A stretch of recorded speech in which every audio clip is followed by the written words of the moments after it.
Today's short story in honor of Halloween is from a great new book called Don't Turn Out the Lights, presented by the Horror Writers Association, edited by New York Times best-selling author Jonathan Maberry.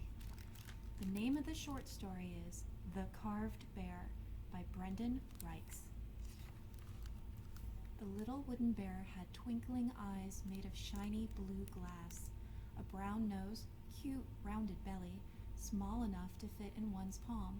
It sat on the craft woman's cart with its front paws extended as if seeking a hug, its chiseled lips tilted in a shy smile. Yet something about the carving unsettled Kara. Looking again, she saw that the bear's mouth wasn't grinning so much as leering. Sharp teeth lurked like tiny diamonds. The eyebrows angled downward slightly in what felt like a glare. Its miniature paws were tipped by delicate claws, as likely to rend as to embrace. A chill traveled down Kara's spine. It was just a silly carving, but she felt like the bear's eyes followed her as she backed away from the rickety old cart parked at the edge of the village market. Kara decided she wanted to be somewhere else. Her brother, Elam, felt no such discomfort. He was staring at the wooden bear, a greedy glint in his sharp green eyes. Kara began to worry. Elam didn't have any money, but that didn't always stop him in the past when he wanted something. And right then, it looked as if Elam really wanted the carved wooden bear. Kara tugged on her brother's sleeve. "Come on, Elam, let's go. We're late for home." Elam nodded, but his eyes never left the cart. A whip cracked behind her and Kara spun, her nerves on edge. It was only a passing coach. When she turned back, Elam was hurrying into the road, his hands shoved deeply into the pockets of his trousers. Kara experienced a moment of panic. She lurched after him, but guilt caused her to glance back over her shoulder. She froze.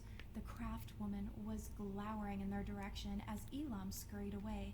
Kara stiffened. Stupid Elam and his stupid sticky fingers. But the dark-eyed woman merely shook her head once and turned away, releasing Kara from the prison of her icy gaze as she addressed a potential customer. Kara sagged in relief, then sped after Elam, her anger growing with every step. "Elam!" she hissed when she drew alongside him. "What did you do?" "Nothing," but he wouldn't meet her eye. As twins, they could never lie to each other.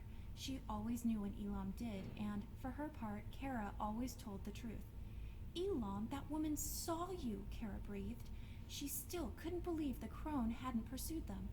Why had she let Elam steal from her? How did he always get so lucky?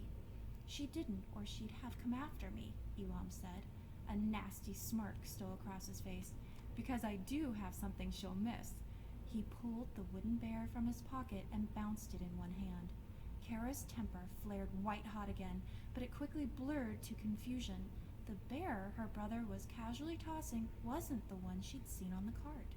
The blue eyes weren't the same, but this bear was frowning darkly, its bushy arms crossed over its chest. Had there been two carvings? And she'd seen only one? "Come on," Elam said, jamming the pilfered carving back into his pocket. "We are late, and I want to play with my new friend later. If you weren't such a priss, you'd have one too." Elam picked up the pace, forcing Kara to trot along the packed dirt road. Neither spoke for the rest of the long walk home. Elam was cheerful throughout dinner, complimenting their mother's cooking and nodding at their father's sage advice. Kara fumed silently, upset by the world's unfairness. Her brother always got away with everything. She never broke the rules, but where did that get her? Nowhere, as far as she could tell. Not an ounce of credit in the 12 years she and Elam had been vying for their parents' attention. Elam glanced at her once and stuck his tongue out when their parents weren't looking. He knew his sister would never snitch, no matter what, and was enjoying her foul mood. Kara sank deeper into her chair and gnawed grimly on a carrot. After dinner, the twins finished their chores and were given free time to play. Elam produced his stolen bear and pranced it around the parlor, making it say funny things and caper wildly before the fire. Their parents laughed, accepting his story of a lucky find down by the river. Kara bit her tongue and tried to read, but the fairy tales had lost their appeal. Finally it was bedtime. No playthings during rest hours, their father admonished sternly. Elam set the wooden bear on the mantel and scampered to the twins' shared bedroom. After washing, they both climbed into their beds, one smilingly smug, the other thoroughly annoyed and grateful for the day's end. The lamps were doused, and Kara hunted for the release of sleep. She'd nearly drifted off when a floorboard creaked outside their bedroom door. She sat up in bed and felt Elam do the same. "Pa?" he called out. No answer came. Kara felt a chill lift the hairs on her neck, the same ill feeling she'd had by the craft woman's cart. She heard Elam grumble, get out of bed, and light a candle. The slender flame bobbed toward the door. Elam opened it, then sucked in a breath of surprise. The little wooden bear was in the center of the hallway just outside their door. The figurine gleamed as if drawing in the candlelight. But even stranger, Kara noticed that it was now down on all fours, its face locked in a snarl. The blue eyes glittered. Elam lifted the carving, scratching his head. "Weird. Does this look different to you?" he asked his sister. Kara was nearly unable to answer. I think you should take it back," she whispered.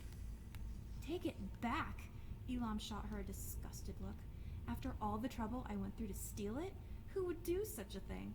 He squinted down at the bear, then shook his head. "I wonder why Ma put it out here." Before Kara could answer, Elam slapped it on the dresser beside the door. Then he trudged back to bed, got under the covers, and blew out the candle. In a moment, light snores rose from his pile of blankets. Kara found sleep more elusive. She couldn't stop thinking about the bear or the craft woman's dire expression as she turned away. Had the bear really changed shape since Elam took it without paying? She wished he hadn't brought it into their bedroom. Her weariness finally won over, and she fell into a dreamless slumber. But a short time later, another floorboard groaned, this time inside their room. Kara shot up in bed, an unknown dread squeezing her heart. Her ears detected a scurrying sound, and she broke into a cold sweat. "Elam, wake up!" she shouted. Elam rolled over on his pillow. "What is it? Why are you bothering me now?" "Light the candle, Elam." "What? Just do it!"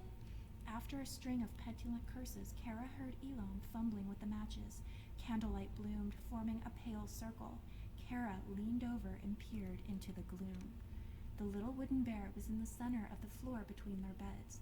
The carving now stood on its hind legs, paws raised and gleaming claws extended. Its jaws cracked in what could only be a fearsome growl. Kara felt her blood run cold.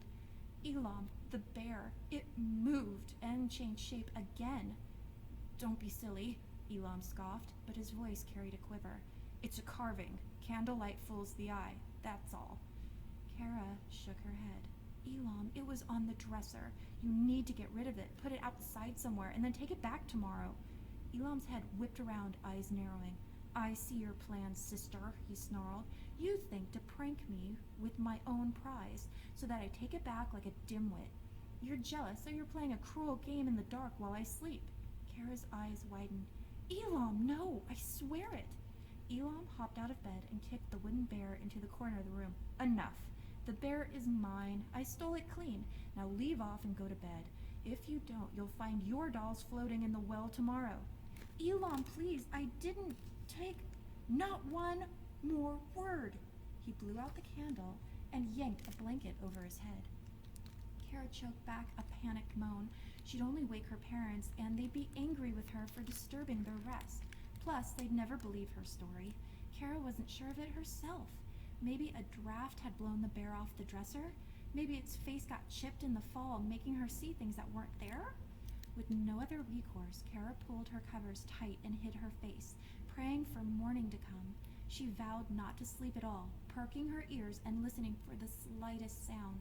She heard nothing for hours. Then her body betrayed her, and Kara dozed off. She awoke to the first slanting rays of dawn. Yawning, it took her a moment to remember her fright from the night before. She scrambled upright and looked to her brother, but the pile of blankets still covered his bed completely. Kara began to feel very foolish. She glanced at the corner where the wooden bear had been kicked. Then she squinted in confusion. It wasn't there. Kara turned back to her brother's bed. The chill returned deeper than ever before, seeping all the way down to her bones. Kara took a calming breath, reached over, and pulled back the covers. Dark stains covered the sheets, which were torn to shreds. A pillow had been ripped open, its feathers sticking in vicious liquid. In the center of it all was the little wooden bear. Its body dyed scarlet from the waist down. Angry red smears covered its mouth and claws. The carving reclined on its back with its tongue lolling out, both hands wrapped around its belly. A wicked smile split its face, but it didn't touch those cold blue eyes. Kara screamed. Her parents rushed in and shouted in horror, demanding to know where Elam was, but Kara snatched the bear and ran from the room without speaking a word.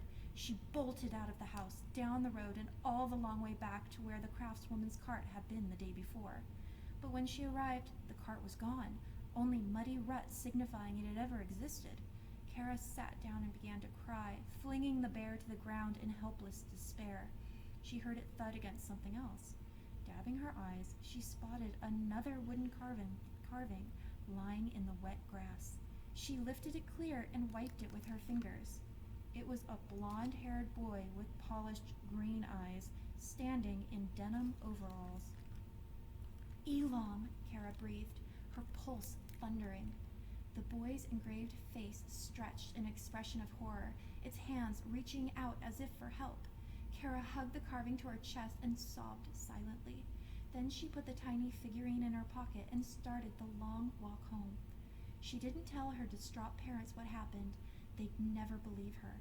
Instead, she set the statue of her brother on the dresser, where the bear had been, and crawled into bed, shuddering at the blank space where Elam's mattress should have been. Sleep took her immediately, and it was several hours before she blinked awake. Kara sat up, felt a prickle run down her back. She looked over and found the statue of her brother sitting on her bedside table. The boy was now leaning back with his ankles crossed, smirking, one wooden finger resting on its opposite shoulder. As Kara watched, unable to blink, the finger slid slowly across the statue's neck. A green eye winked, then froze in place. Kara swallowed. Fresh tears spilled from her eyes. She lifted the carving to her lips and kissed it once. Then she walked to the living room and tossed it into the roaring fireplace. The end. I hope you enjoyed that story and have an amazing Halloween.